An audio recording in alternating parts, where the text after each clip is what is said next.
What if I told you that the secret to making better decisions isn't about being smarter, faster, or more experienced, but about thinking like a Stoic? Sounds radical, right? But here's the kicker. Most of us don't struggle with decisions because we lack information. We struggle because we let emotions, distractions, and fear take the wheel. We second-guess, overanalyze, and end up paralyzed. You've been there, haven't you? That moment where you're stuck between two choices, each one feeling like a gamble. Well, here's the truth. No one tells you. Clarity doesn't come from external answers. It comes from mastering your inner mindset. And that's exactly what we're diving into today. In this video, I'm going to show you how to make decisions with the calm, unshakable confidence of a Stoic. Not by ignoring your emotions, but by using them as tools. Not by avoiding risks, but by seeing them with brutal clarity. And here's the controversial part. Sometimes the best decision is the one everyone else is too afraid to make. So, if you're tired of feeling overwhelmed, second-guessing yourself, or wondering if you're heading down the wrong path, stick around. Because by the end of this video, you'll have practical tools and strategies to take control of your choices and your life. Let's dive in. Number 1. The moment of brutal clarity. You've probably heard the phrase, hope for the best, prepare for the worst. Sounds sensible, right? But here's the thing.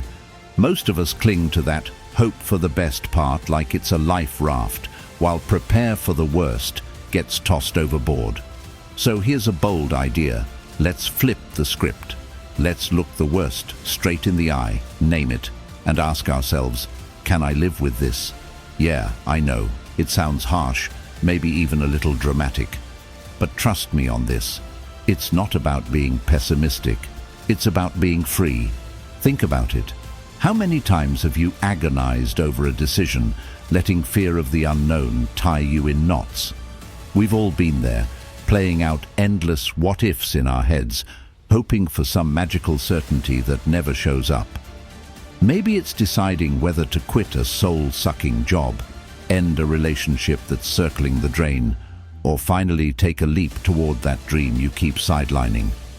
You know the type of choices I mean, the ones where the stakes feel sky-high. Here's the strategy. Before you let indecision eat you alive, force yourself to confront the absolute worst-case scenario. Not in some vague, hand-wavy way, but brutally, vividly, and in detail. If you're thinking about quitting your job, imagine yourself scrolling job boards at 3 a.m., eating ramen on your couch. If it's a relationship, picture the awkward loneliness of deleting couple pictures and explaining it to friends. Not fun, right? But here's where it gets powerful.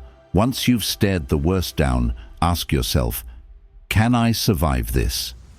If the answer is yes, you've just stripped that fear of its power. Let me give you an example. A friend of mine, we'll call him Jake, was stuck in a high-paying, high-stress job. It was sucking the life out of him, but he was paralyzed by the thought of what quitting might mean. What if I can't find another job? What if I burn through my savings? So, I walked him through this exercise. I asked, Jake, imagine you quit and 6 months later you're flat broke. You're delivering pizzas to pay rent. What does that feel like? He squirmed at first, but then he laughed. Honestly, it wouldn't be great, but I could handle it. And there it was. His fear went from this shadowy, all-consuming thing to something tangible, manageable. Jake quit 2 weeks later. Spoiler alert, he's thriving. Here's the beauty of this approach. It doesn't just clear the fog of indecision, it empowers you. This is about reclaiming your power from fear. Because the truth is, most of the time, the worst-case scenario isn't half as bad as our overactive imaginations make it out to be. And even when it is, realizing that you can handle it is like armor for your mind. So next time you're standing at the crossroads, overwhelmed by what ifs, remember this: the worst-case scenario isn't your enemy, it's your teacher. Facing it head-on doesn't make you weak or pessimistic, it makes you fearless. And that fearlessness, that's your ticket to freedom, to peace, to living life on your terms. Because here's the ultimate truth: your clarity, your courage, and your power are all waiting on the other side of that moment. That moment of brutal clarity. Embrace it. Number 2, the emotional audit. Let's be real, emotions are terrible decision makers. They're like that overly dramatic friend who insists on steering the wheel even when they can't see over the dashboard. But here's the truth: no one tells you. Emotions aren't the problem. It's letting them call the shots that gets you stuck. And that's where something I call the emotional audit comes in. Sounds fancy, right? It's not. It's just a way to step back, take stock, and separate what you feel from what you actually need to do. Think about this for a second. How often have you fired off an email out of anger, agreed to something you didn't want to do out of guilt, or hesitated on an opportunity because fear whispered, "What if you fail?" We've all been there, letting emotions dictate actions only to regret it later. You know the type of regret I'm talking about. It's that cringe-inducing, facepalm-worthy moment where you go, "Why did I let that get to me?" Here's the idea. The next time you're about to make a decision, especially when emotions are high, hit pause. Yes, literally pause. Give yourself permission to step back and do an emotional audit. Ask yourself 3 questions. What am I feeling right now? Why am I feeling it? Is this emotion helping or hurting my decision? Simple, right? But incredibly effective. It forces you to slow down and see the bigger picture instead of reacting on impulse. Let me give you a personal example. A while back, I had a disagreement with a close friend. You know how it goes. They said something that hit a nerve, and I was ready to fire off a "let me tell you how wrong you are" text. But then I stopped myself and did the audit. What am I feeling? Anger, frustration. Why am I feeling it? Because what they said made me feel undervalued. Is this emotion helping or hurting my decision to respond right now? Hurting, big time. So, instead of sending that text, I waited a day. By the next morning, I realized the issue wasn't worth escalating, and I approached the conversation calmly. And guess what? It worked. No drama, no bridge burned. Here's the beauty of this strategy. It doesn't tell you to suppress your emotions or ignore them. That would be impossible, and honestly, unhealthy. Instead, it helps you acknowledge them without letting them control you. It's like saying, "Hey, anger, I see you. Fear, I hear you. But I'm in charge here, not you." This isn't just about avoiding regret. It's about making decisions from a place of clarity and confidence. Imagine how much mental energy you'd save if you didn't have to constantly clean up the messes left by emotional reactions. Imagine how empowered you'd feel knowing that you can face any situation, no matter how intense, with calm and control.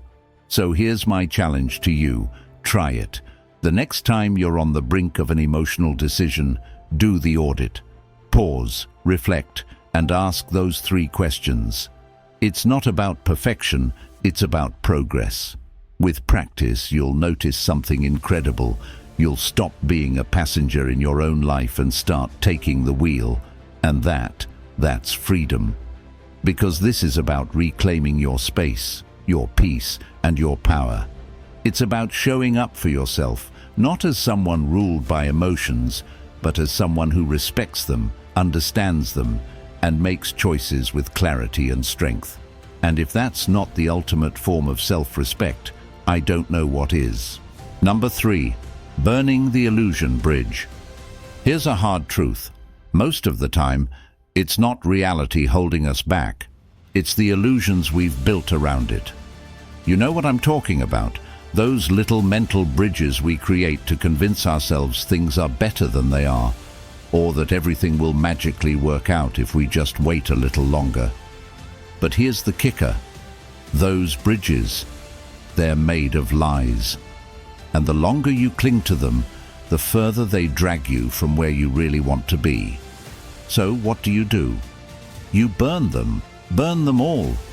Sounds extreme? Maybe, but it's also liberating. We've all done it, stayed in a dead-end job because we believed, if I just stick it out, things will improve. Clung to a toxic relationship, telling ourselves they'll change. I just need to be patient. Or held on to a dream that no longer serves us because admitting it's not right feels like failure. You know the type of illusions I mean, right? They're comforting, they're familiar, and they're incredibly good at keeping you stuck. Here's the idea. Instead of tiptoeing around those illusions, confront them head-on. Ask yourself, what am I telling myself about this situation that isn't true? It might sting at first, but honesty has a way of clearing the fog. Once you've identified the illusion, imagine what life would look like if you stopped believing it. Picture yourself on the other side of that burning bridge. What do you gain by letting go? More importantly, what's the cost of staying? I remember when I had to do this in my own life. Years ago, I was stuck in a friendship that had turned into a one-sided emotional drain. Every time we hung out, I'd leave feeling worse, like I'd poured all my energy into someone who couldn't be bothered to refill the cup. But I told myself, they're going through a rough time, it's my job to be supportive. That was my illusion bridge, the belief that loyalty meant enduring anything, even if it hurt me. Then one day, I decided to burn it. I asked myself, what's the truth here? The truth was, I wasn't helping them, and they weren't helping me. The bridge I'd built was based on guilt, not love. So I let it go. It wasn't easy. Burning bridges never is. But on the other side, I found peace, freedom, and space for relationships that genuinely uplifted me. Burning the illusion bridge is about choosing truth over comfort. It's about trusting that what's waiting on the other side is better than the lie you're holding on to. And yes, it's scary. There's a part of you that will resist, that will whisper, what if I'm wrong? What if this bridge is the only way? But here's the thing. If the bridge is an illusion, it's not taking you anywhere real anyway. This is about reclaiming your time, your energy, and your future. It's about stepping into the life you deserve instead of settling for the one that feels safe. Because the moment you stop relying on illusions, you start relying on yourself. And that's where the real magic happens. So, if you're standing on an illusion bridge right now, staring at the flames, wondering if you have the courage to light the match, let me tell you this. You do. Burn it. Watch the smoke rise.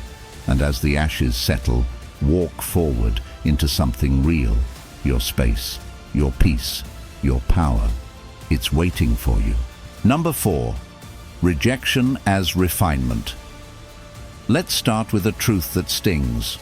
Rejection is inevitable.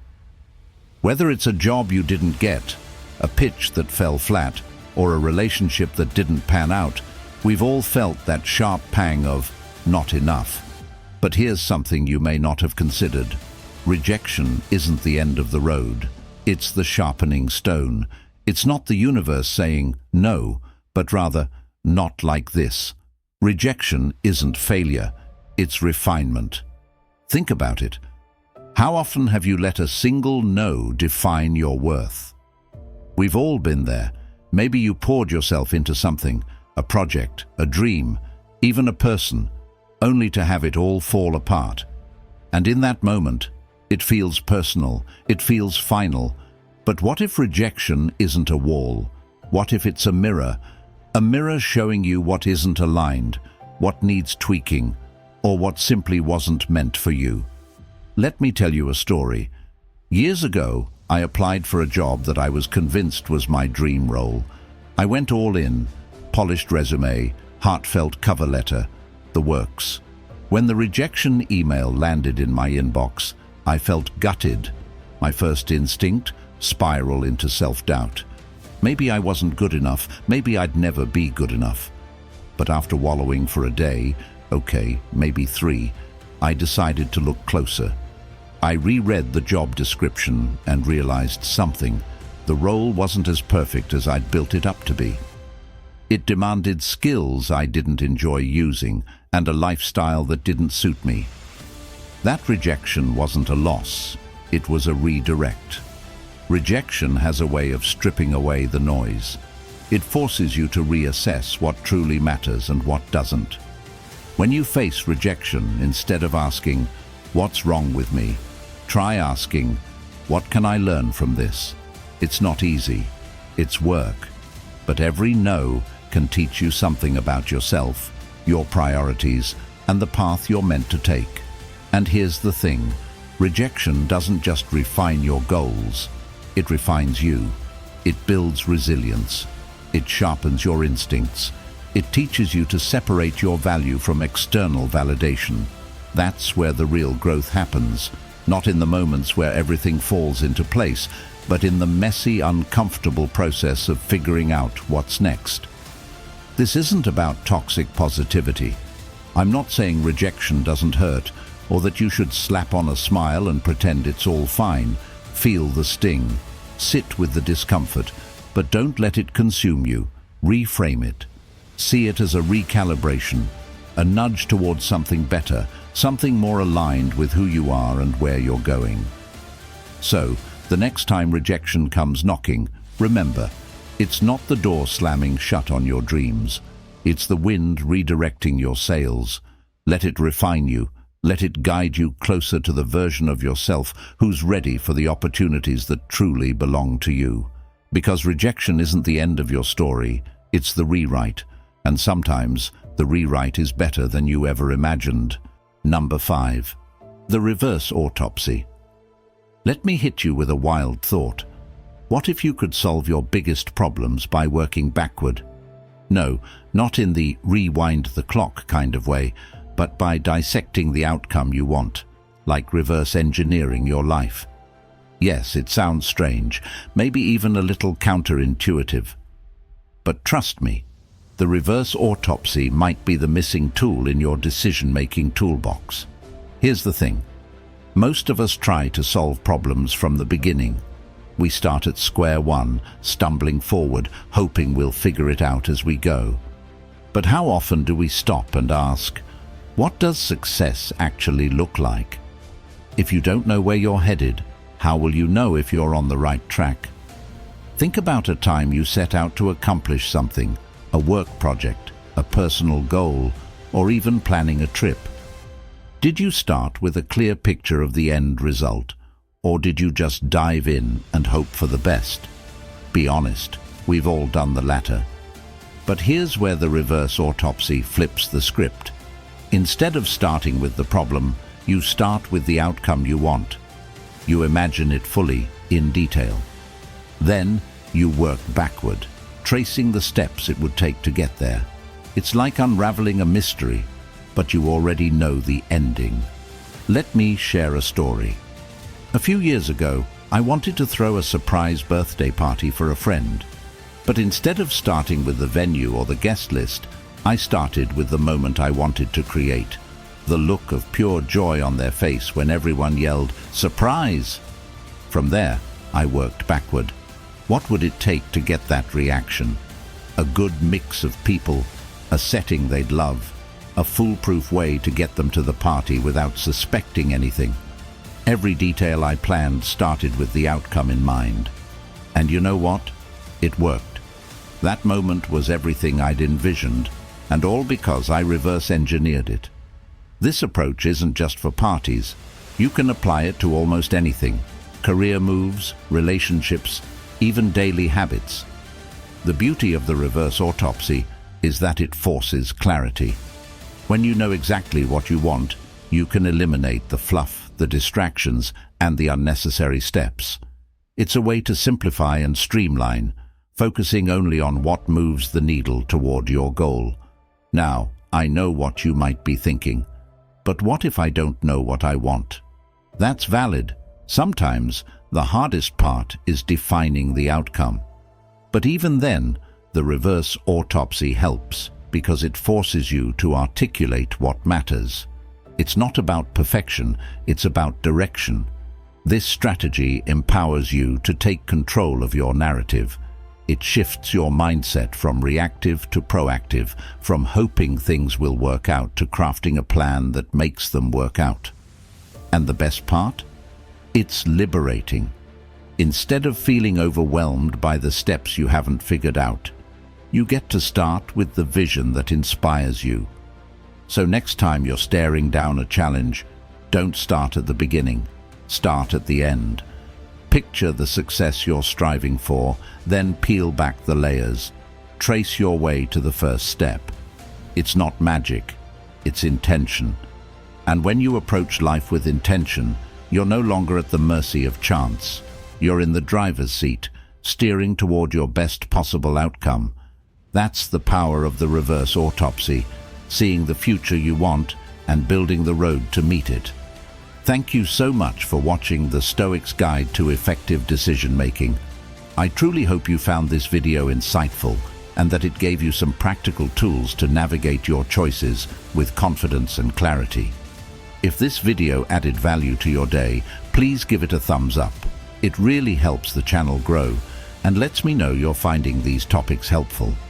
If you're passionate about living a more intentional, empowered life, hit that subscribe button and turn on notifications so you don't miss any future content. And if you know someone who's feeling stuck or overwhelmed by decisions, share this video with them. It might be exactly what they need. I'd also love to hear from you. What's one decision you've struggled with recently, and how did you handle it? Or maybe you have a Stoic-inspired strategy of your own. Drop it in the comments. Let's start a conversation and learn from each other. Remember, every choice you make is an opportunity to grow, to align with your values, and to take control of your life. Keep striving for clarity, for wisdom, and for courage. Until next time, stay strong, stay intentional, and take charge of your decisions. See you in the next video.